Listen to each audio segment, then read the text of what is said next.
Welcome back, YouTube. We got the Koni Shocks we're about to install. We installed the springs a while ago along with the front struts, and now we're doing the rear because the rear rubber bushings on one side are blown out and it's a little bit wobbly and loose when you're driving it. It's pretty easy to do. It's 2 bolts.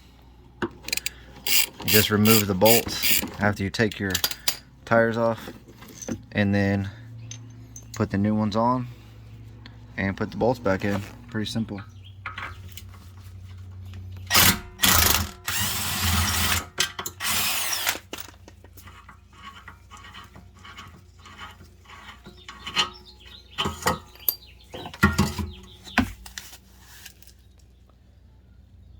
Rubber housing just gave up. Explains all the bounciness. So time for some new ones.